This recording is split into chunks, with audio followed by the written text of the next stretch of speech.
मैं 20 साल उम्र में निकले थे और अभी मेरे 42 साल उम्र है। 28 बार लूट लिया और लगभग 18 बार लोगों ने, स्किन हेटेड लोग हैं, वो मुझे पिटाई भी की है, क्योंकि कभी उन्होंने समझता नहीं है जो जिसका स्किन काले हैं वो सफ़ेद चमड़े का लोगों को विश्वास नहीं करते हैं और उनको अच्छा तरीके से नहीं देखते हैं। ऐसा दुनिया में काफ़ी मुश्किल हो है। तो इससे मुझे बहुत डिफ़िकल्टीज लगा और साथ साथ मैं कोशिश किया उनके साथ कोई बहस ना करे उनको, क्योंकि मैं जब किसी जगह में जाता है तो आई एम ए गेस्ट। मैं एक गेस्ट होके कैसा कंप्लेन कर सकता हूँ? If you are a guest you never can complain. तो ये मैं दुनिया से सीखे हैं, जो मुझे कोई सही तरीक़ा से ले, मुझे कोई गलत तरीक़ा से ले, वो उनके ऊपर है और वो भावना को मुझे रिस्पेक्ट करना चाहिए। ਪਹਿਲਾਂ ਤੇ ਆਪਾਂ ਇਹਨਾਂ ਦਾ ਧੰਨਵਾਦ ਕਰਦੇ ਹਾਂ ਵੀ ਸਾਡੇ ਸ਼ਹਿਰ ਬਾਬੇ ਨਾਨਕ ਦੀ ਧਰਤੀ ਬਟਾਲਾ ਦੇ ਵਿੱਚ ਆਏ ਨੇ। ਇਹਨਾਂ ਦਾ ਬਿਲਕੁਲ ਆਪਾਂ ਸਵਾਗਤ ਕੀਤਾ ਵਾ ਤੇ ਮੈਂ ਤੇ ਇਸ ਗੱਲੋਂ ਵੀ ਹੈਰਾਨ ਹੋਇਆ ਵਾਂ ਵੀ ਕਰੀਬ 20 ਸਾਲ ਦੀ ਉਮਰ ਦੇ ਵਿੱਚ ਕਰੀਬ 22 ਸਾਲ ਦੇ ਸਫ਼ਰ ਜਿਹੜਾ ਨਾ ਜ਼ਿੰਦਗੀ ਦਾ ਕੱਟਿਆ ਵਾ, ਉਹ ਵੱਖ-ਵੱਖ ਦੇਸ਼ਾਂ ਦੇ ਵਿੱਚ ਜਾ ਕੇ ਕੱਟਿਆ। 2 ਲੱਖ ਦੇ ਕਰੀਬ ਕਹਿੰਦੇ ਕਿਲੋਮੀਟਰ ਜਿਹੜਾ ਇਹਨਾਂ ਨੇ ਸਫ਼ਰ ਤੈਅ ਕੀਤਾ ਵਾ। ਬੜੀਆਂ ਕਠਿਨਾਈਆਂ ਵੀ ਆਈਆਂ ਨੇ, ਦੱਸਿਆ ਇਹਨਾਂ ਨੇ ਵੀ ਕਈਆਂ ਕੰਟਰੀਆਂ ਦੇ ਵਿੱਚ ਇਹਨਾਂ ਨੂੰ ਨਾਲ ਲੁੱਟ ਵੀ ਹੋਈ ਹੈ, ਅਫਗਾਨਿਸਤਾਨ ਦੇ ਵਿੱਚ ਇਹਨਾਂ ਨੂੰ ਮਾਰਕੁੱਟ ਵੀ ਹੋਈ ਹੈ। ਤੇ ਸੰਦੇਸ਼ ਸਿਰਫ ਇਹੋ ਹੀ ਦੇ ਰਹੇ ਨੇ ਵੀ ਆਪਾਂ HIV ਜਿਹੜੀ ਹੈ ਬੜਾ ਇਹਦਾ ਇਲਾਜ ਜਿਹੜਾ ਹੋ ਚੁੱਕਿਆ ਜੀ, ਉਹਦਾ ਵੀ ਸੰਦੇਸ਼ ਹੈ। ਪੌਦੇ ਲਗਾਉਣ ਦਾ ਵੀ ਇਹਨਾਂ ਨੇ ਆਪਣਾ ਜ਼ਿਕਰ ਕੀਤਾ ਤੇ ਮੈਂ ਆਪਣੇ ਵੱਲੋਂ ਇਹਨਾਂ ਦਾ ਸਵਾਗਤ ਕਰਦਾ। ਉੱਥੇ ਮੇਰ ਜੀ ਕੀ ਮੈਸੇਜ ਦੇਣਾ ਚਾਹੁੰਦੇ ਨੌਜਵਾਨ ਪੀੜ੍ਹੀ ਨੂੰ? ਨੌਜਵਾਨ ਪੀੜ੍ਹੀ ਨੂੰ ਮੈਸੇਜ ਤੇ ਮੇਰਾ ਇਹੋ ਹੀ ਹੈ ਵੀ ਇੱਕ ਤੇ ਸਾਈਕਲਿੰਗ ਕਰਨ। ਇੱਕ ਇਹਨਾਂ ਨੇ ਬੜਾ ਵਧੀਆ ਮੈਸੇਜ ਦਿੱਤਾ ਵਾ ਵੀ ਜਿਹੜੇ ਬੱਚੇ ਟੈਲੀਫੋਨ ਤੇ ਜ਼ਿਆਦਾ ਰਹਿੰਦੇ ਨੇ ਇਹਨਾਂ ਤੋਂ ਕੁਝ ਨਾ ਕੁਝ ਤਾਂ ਉਹਨਾਂ ਨੂੰ ਸਿੱਖਣਾ ਵੀ ਚਾਹੀਦਾ ਵਾ, ਇਹਨਾਂ ਤੋਂ ਬਾਹਰ। सुंदरबन का एक छोटा सा जगह है, उसका नाम है बासंती, जो कलकत्ता के नज़दीक पड़ते हैं, 80 किलोमीटर बाद। तो वहाँ से मेरे ये यात्रा शुरू की और यात्रा का शुरू 2004 में मैं ये यात्रा का शुरू किए थे। पहले भारत यात्रा और उसके बाद विश्व यात्रा। तो ये यात्रा का मेन मकसद था एड्स के बारे में नई पीढ़ी को समझाना और साथ साथ भारतीय संस्कृति के बारे में विश्व को बताना। ऐसा भावना लेके मैं भारत से विश्व में गए थे। तो विश्व में 191 देश का मैं सफ़र पूरा किया। पूरा करके मैं वापस आए इंडिया और अभी 2026 से 2027 पूरा भारत का यात्रा हो रहा है। ये यात्रा के जो मकसद है वो है reunion Bharat, 1 tree 1 life and Indian youth and sports. अभी नए पीढ़ी को एक सद्भावना देना, जो मोबाइल छोड़ के कोई इंडोर नहीं तो आउटडोर गेम में उनका मनोनिवेश करना और इसके साथ साथ उनको स्पोर्ट्स में उद्बुद्ध करना, ये भावना है। और साथ साथ गर्मी बहुत बढ़ रहे हैं, पर्यावरण के ऊपर हमें सबको काम करना है।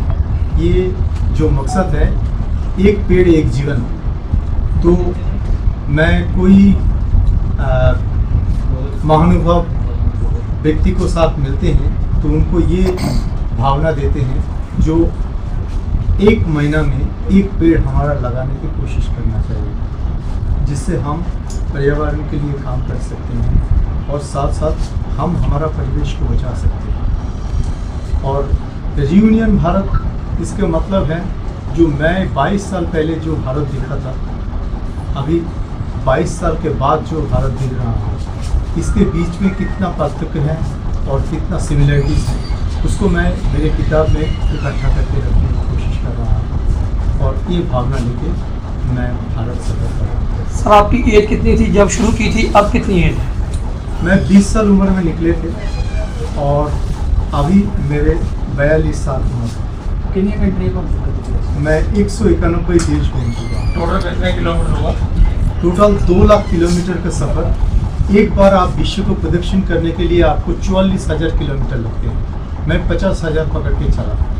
इसके मतलब मैं 4 बार एक पृथ्वी को दर्शन किए। रोज का कितना के साइकिल चलाओगे?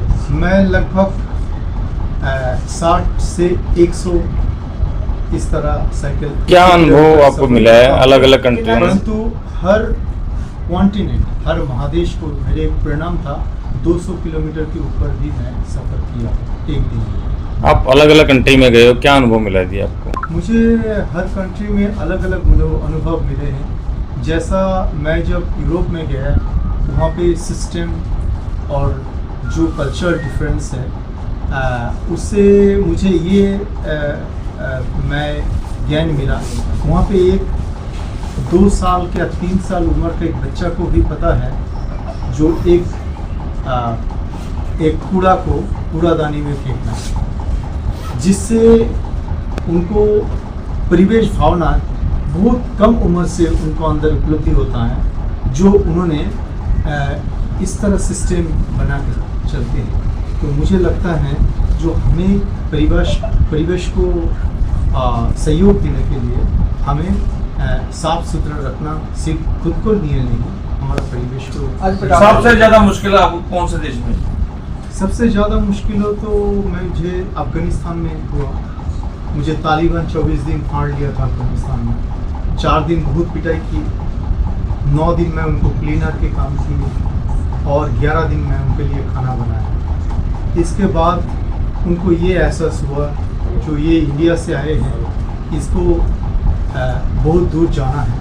फिर उन्होंने आँख बंद करके मुझे रास्ता में 16 किलोमीटर पहले, हेरात के पहले मुझे छोड़ के गए थे। इंडिया यात्रा की थी, तुझे उन्होंने पैसा कितना हुआ है, कौन मदद कर रहा है? मुझे ये सफ़र में मदद जो करते हैं वो है, कोई जगह में जाता हूँ तो डिप्टी कमिश्नर हो, ESP हो, SSP हो, क्या गवर्नर चीफ मिनिस्टर हो, क्या MLA MP प्रधान, वो सब मुझे कुछ रिवॉर्ड देते हैं। ये रिवॉर्ड ऐसा तो मैं इनकम नहीं करता हूँ, जैसा प्रोफेशनल इनकम नहीं है, but I get some reward which is supporting my cause. Sumer ji, सबसे टफ जो होता है किसी कंट्री में जाना है तो पासपोर्ट चाहिए, इजाज़त चाहिए। ये कहाँ से लाते हैं आप जब एंटर करते हैं? जब पाकिस्तान में एंटर किया, अफगानिस्तान में एंटर किया? मैं पासपोर्ट लेके चला, परंतु मैं एक देश से दूसरा देश को वीज़ा लेते थे और इंडियन एम्बेसी में जाते थे। इंडियन एम्बेसी एक स्पेशल लेटर लिख के देते थे, जिस लेटर को मतलब यही होता है, उसको नोट वर्बल बोलते हैं। उसके थ्रू से मुझे दूसरा देश को वीज़ा मिलते जाते हैं। तो इस तरह नोट वर्बल जो दिखाते हैं, ये गवर्नमेंट टू गवर्नमेंट एक रिक्वेस्ट है, जो समन इस तरह कोई देश में गुम नहीं होने के लिए चाहते हैं और कोई देश में रुकने के लिए नहीं चाहते हैं। उन्होंने पूरा दुनिया का सफ़र के वास्ते निकले हैं, उनको सपोर्ट किया जाए। इस तरह एक चिट्ठी है, जो चिट्ठी के दौरान मुझे एक से दूसरा देश, दूसरा से तीसरा देश, इस तरह थर्ड कंट्री से वीज़ा मुझे मिल गया। बटाले जो तुझे आए, बटाले सवाल किया गया अमीर साहब को, कितना भी तुझे? मैं बहुत आभारी हूँ आप सभी को।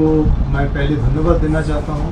मैं कल यहाँ का MLA को मिले, उन्होंने मुझे यहाँ पे होटल में रुकने के लिए व्यवस्था की। आज मुझे यहाँ का मेयर साहब से मिलकर बहुत खुशी हुई और साथ साथ यहाँ के यूथ सेक्रेटरी हैं और बाकी जो महानुभाव यहाँ पे मुझे मिले, मुझे उनसे स्वागत से मैं बहुत अभिभूत हूँ। जो आपको प्यार, आपको भावना मेरे साथ पूरा भारत का सफ़र करेंगे। नई जनरेशन को क्या कहना चाहते हो कि आप इतना सफ़र करते हो, रोज साइकिलिंग चलाते हो, और उनको क्या कहना चाहते हो? मैं नई जनरेशन को ये तो कहना चाहता हैं, जो आप साइकिलिंग करिए। Cycling is the one of the easiest way आप योगा कर सकते हैं। You could clean your body to mind, mind to soul, soul to intellect and intellect to beyond. एक बहुत बड़ा कनेक्शन होता है। तो साइकिलिंग एक भावना है जिससे आप ये कर सकते हैं। और दूसरा, नई पीढ़ी को ये बोलना चाहता हूँ, आप ज़्यादा से ज़्यादा जो नशा करने के दब्बू हैं उसको छोड़ने की कोशिश करिए, क्योंकि उससे हमारा देश को हम आगे बढ़ा सकते हैं और हम खुद को सुधार सकते हैं। इन 22 सालों में कहीं ऐसा भी हुआ हो कि आपके साथ कहीं कोई लूट हुई हो कुछ? हाँ, मुझे 28 बार लूट लिया। और लगभग 18 बार लोगों ने, स्किन हेटेड लोग हैं, वो मुझे पिटाई भी की है, क्योंकि कभी उन्होंने समझता नहीं है जो जिसका स्किन काले हैं वो सफ़ेद चमड़े का लोगों को विश्वास नहीं करते हैं और उनको अच्छा तरीक़े से नहीं देखते हैं। ऐसा दुनिया में काफ़ी मुश्किल हो है। तो इससे मुझे बहुत डिफ़िकल्टीज लगा और साथ साथ मैं कोशिश किया उनके साथ कोई बहस ना करे उनको, क्योंकि मैं जब किसी जगह में जाता है तो आई एम ए गेस्ट। मैं एक गेस्ट होके कैसा कंप्लेन कर सकता हूँ? If you are a guest you never can complain. तो ये मैं दुनिया से सीखे हैं, जो मुझे कोई सही तरीक़ा से ले, मुझे कोई गलत तरीक़ा से ले, वो उनके ऊपर है और वो भावना को मुझे रिस्पेक्ट